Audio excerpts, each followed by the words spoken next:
વડોદરામાં પાણી ન મળતા વિરોધ કરવામાં આવી રહ્યો છે। સ્થાનિકોએ માટલા ફોડીને વિરોધ નોંધાવ્યો છે। ધારાસભ્ય કેયુર રોકડિયાના વિસ્તારમાં પાણીનો કકળાટ સામે આવ્યો છે। જય ગણેશનગર શિવશક્તિ સોસાયટીમાં પણ પાણીની પારાયણ છે। જય અંબે સહિતની સોસાયટીઓમાં પાણીના ધાંધિયા હોવાથી લોકો હેરાન પરેશાન થઈ ચૂક્યા છે। ઢોલ નગારા વગાડી તંત્રને જગાવવાનો પ્રયાસ કરવામાં આવ્યો છે। સ્થાનિકોનો આક્ષેપ છે કે નેતાઓ આવતા જ નથી। વોર્ડ ઓફિસવાળા છેલ્લા 1 વર્ષથી ધક્કા ખવડાવી રહ્યા છે।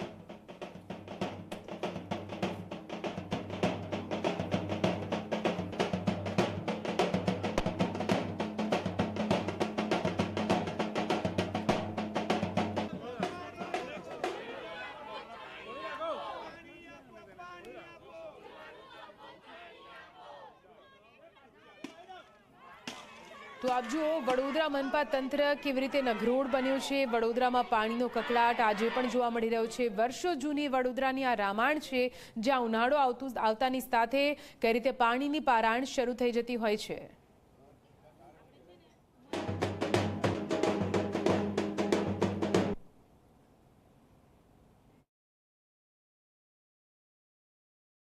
આ શિવશક્તિ, જય ગણેશ અને જય અંબે 3 સોસાયટી છે। છેલ્લા 12 વર્ષથી આ ગટરનું મિક્સ પાણી અમે પી રહ્યા છે।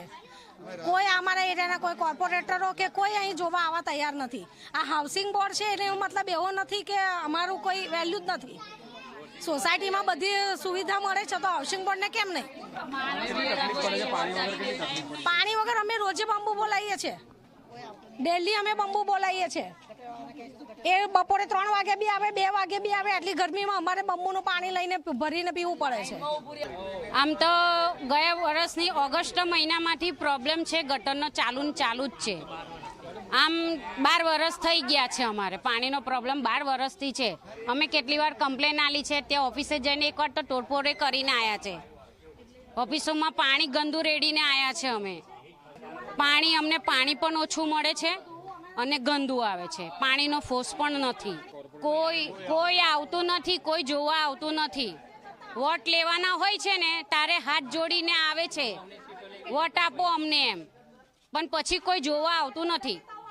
વારંવાર અહીંના ચૂંટાયેલા પ્રતિનિધિઓને રજૂઆત કરવામાં આવી, પરંતુ જાણે મને એમ લાગે છે કે કાળા પાણીની સજા જો કોઈને આપવામાં આવી હોય તો આ જય ગણેશ સોસાયટીને આપવામાં આવી છે। ખૂબ દુઃખની બાબત છે। એક બાજુ બીમારીનું ઘર થઈ ગયું છે। અહીંયા જેટલા પણ લોકો છે મધ્યમ વર્ગના અને ગરીબ વર્ગના મધ્યમ વર્ગના લોકો રહે છે, અને ત્યાં દવાખાનાના બિલો આવે છે। નાના બાળકોને પણ બીમારીનો ભોગ બનવું પડે છે, પણ તંત્ર નથી જાગતું। એટલે ના છૂટકે આજે અમારે માટલા ફોડી એનો વિરોધ કરવો પડ્યો છે। છેલ્લા 12 વર્ષથી પાણી અને લાસ્ટ ટાઈમથી વધારેમાં વધારે ગંદુ પાણી આવે છે। નહીં પીવા લાયક, નથી વાપરવા લાયક આવતું, અને પાણીનું પ્રેશર પણ નથી આવતું। અને વરસાદના ટાઈમે અંદર પાણી બધું ભરાઈ જાય છે, અને ગટરો તો ફૂલ જ હોય છે અમારી, એટલે પાણીનો નિકાલ નહીં થતો। અમારે ઇલેક્શનમાં તો હવે કોઈ ઇલેક્શનમાં અમારે જોડાવું નહીં, અમારે વોટિંગ કરવું નથી। અને વોટિંગ કર્યા પછી અમને કોઈ કોર્પોરેટ કે ધારાસભ્ય કોઈ જોતું નથી અમારી। અમે બહુ જ હેરાન થઈ ગયા, હેરાનગતિ બહુ થઈ ગયા છે। અત્યારે બીમારી પણ એટલી ફેલાઈ ગઈ છે।